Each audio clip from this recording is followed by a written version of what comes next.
Peace be to you all. This is Omar Abdul Malik, physician associate, health educator, among other things. So today I'm going to talk about affirmative action and my thoughts on it. And I say this as somebody who went to two predominantly white universities and two HBCUs. I don't have street creds, but I got some academic creds. I got 2 bachelor's, a master's, and a doctorate. And my 2 undergraduates are from UDC, go Firebirds, in Howard, go Bisons. And then I got went to University of Nebraska Medical Center for my master's, and AT Still University for my my doctorate. So, my thoughts on affirmative action are this. I think affirmative action was well intended. In the beginning, I didn't talk to the people who came up with the idea. There was a lot of discrimination. My dad has a college degree. He's in his 70s.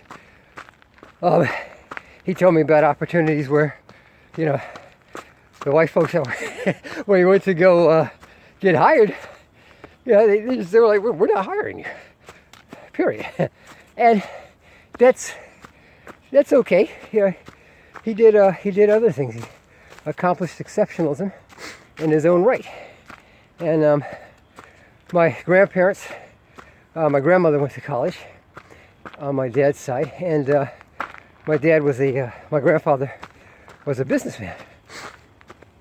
He told me about the discrimination he suffered, and he died in his late 90s, back in early 2000. So he saw some real, you know, it wasn't dirty looks. It was like, look, yeah, N-word, we don't hire your type. In fact, if you even think about coming to our place of business, we'll kill you. Get away with it. But that's how it was back in the 40s. But, you know, he rose over that. Thank God, alhamdulillah. You know, I should say it was some Jewish white guys that helped him, took him under his wing, showed him how to do well in the textile and fashion industry. So he did very well. Now, with affirmative action, from my understanding, from what I read, I'm ignorant about some of the various intricacies of it. It was to kind of even the playing field, as it were, and make it illegal for jobs and schools to discriminate against people, you know, based on the basis of their race, really, first and foremost. But then also, you know, gender, you know, because women, I've talked to older women who've told me that they missed out on job opportunities. Good morning, sir. How are you? Good. Because a business's policy was not to hire women for certain positions. Now, having said that, in the past decades, whole other groups have gotten in on that bandwagon, as is their right if they feel that they've been unjustly discriminated against. So you got about 10 or 15 different groups: ethnicity, country of origin, religion, sexual orientation, place of birth, you know, the list goes on. I haven't memorized all of it, but, you know, and it's those people's right to file suit and complain if they've been discriminated against on those bases. You know, I've advocated for people when I thought they've been discriminated against. Now, when it comes to academia, I try to talk about things I know. Yeah, like I said, I come from an academic background. It's a bit different because I feel that with certain programs, things like competitive allied health programs, so medical school, nurse practitioner, physician associate, you know, you can't really afford to say, okay, we're going to make sure we have one of this and one of that and one of this, and you're letting in people you're giving admissions to people who have shown through their 4-year undergraduate degree that they don't have what it takes to thrive or even survive in a highly competitive academic environment. I talked about being a highly competitive applicant versus an also ran. Somebody who's a minimal applicant. A 3.0 GPA or a 2.999 and hoping to slide by your extracurricular activities. I sat on admissions committees, and some of the mistakes I've made is giving admissions to people who I had questions about. I was like, I don't know if this person can make it, but I'm going to give them a chance. And sure enough, they struggled in the program. One person just left. He was like, I can't take it. And I'll tell you, somebody who applied to medical school 3 times. Good morning. That sun's kind of bright there. Good morning.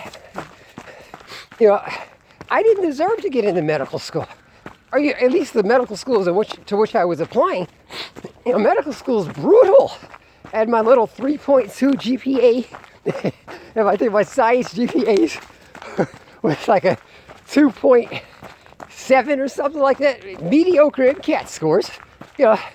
They were enough to get somebody to say, oh, okay, well, you got this on the MCAT, so we'll give them a chance. But it took me 3 times to apply. And I'm not talking about schools outside the U.S. where they, some don't even require the MCATs, which to me is weird. But I'm talking about U.S. medical schools.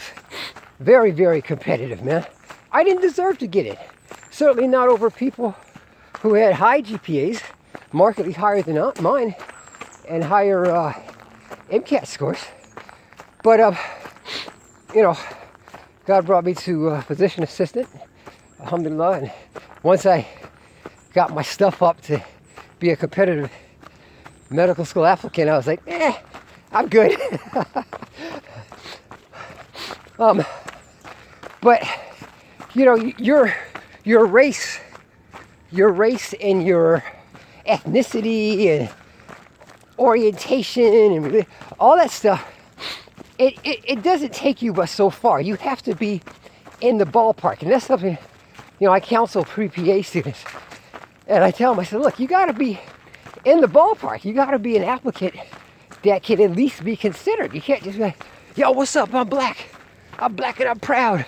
And how come y'all ain't got no, black students up in here? It doesn't work like that,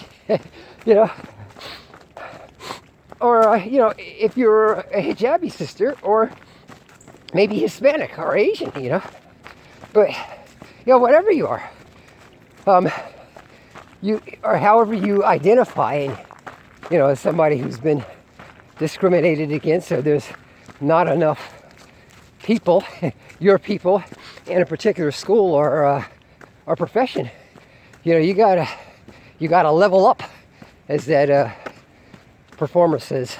I got her name, but that's just my thoughts on it. And I think the whole affirmative action thing has been misunderstood. It's always, it seems like the media always puts some black guy on the cover of a magazine or a news article. These blacks trying to get in based on their race. Say, it doesn't work that way. I sat on admissions committee. I was a college professor. It's not like you can be black and just show up. It's not going to work. So I say that to say, those are my thoughts on it. And for those of you guys who are in the, I guess the protected group, as I would say, you got to make sure that you're a strong, competitive applicant. And don't be one of these people who, if you don't get in, say, oh, they were just discriminated against me because I'm whatever. Be like, listen, I got the credentials, man. Now, I should get in based on my credentials. That's it for now. If you're interested in becoming a PA like me, please consider subscribing. There's better YouTube channels out there that are PA oriented. Mine's just a little vlog. It's been a great 20 years for me. But wish you guys the best of success in your positive endeavors. Peace. Take care.